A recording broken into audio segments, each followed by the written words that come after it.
பிஸ்மில்லாஹி ரப்பி அவுது பிக்க மின் அன் அஸில்ல அவு அலில்ல அலில்ல அவு அல்லிம அவு உல்லம அவு அஜ்ஹல அவு யுஜ்ஹல அலைய. இது எப்போ சொல்றது?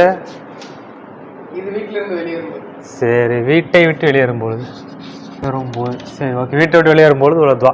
திருப்பி சொல்ல பார்த்துக்கோங்க. பிஸ்மில்லாஹி ரப்பி அவுது பிக மின் அன் அஸில்ல அவு அவில்ல அவு அல்லிம அவு உல்லம அவு அஜ்ஹல அவு யுஜ்ஹல அலைய.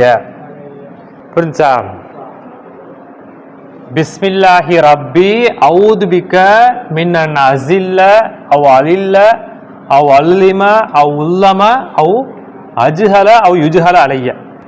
சரிங்களா? இதோடைய அர்த்தம் பிஸ்மில்லாஹ்னா அல்லாஹ்வின் பெயரை கொண்டு, ரப்பி அவுது பிக்க இறைவா உன்னிடம் நான் பாதுகாவல் தேடுகின்றேன், மின்னன் அஸில்ல நான் சருகி விடாமலும், அவ் அலில்ல தவறி விடாமலும், அவ் அல்லிம அநீதி இழைக்காமலும், அவ் உள்ளம அநீதி இழைக்கப்படாமல் இருக்கிறத விட்டும், அவ் அஜ்ஹல முட்டாள் ஆவதை விட்டும், அவ் யுஜ்ஹல முட்டாளாக்கப்படாமல் இருக்கிறதை விட்டும் உன்னிடம் பாதுகாவல் தேடுகின்றேன். சரி, இது ஒவ்வொரு தடவை வீட்டை விட்டு நம்ம வெளியேறும் பொழுது இந்த துவா கொஞ்சம் கொஞ்சமாக மனப்பாடம் பண்ணிங்கன்னா இதாயிரும். சரிங்களா? அப்போ சருகி விடாமலும், அடுத்து தவிர விடாமலும், வழிகடப்படவும் கூடாது. அதே போல் நம்மளும் யாரையும் முட்டாளாக்கக்கூடாது, நாமளும் முட்டாளாக்கப்படாமலும் இருப்பதற்கு உன்னிடம் பாதுகாவல் தேடுகிறேன். சரிங்களா? இந்த துவா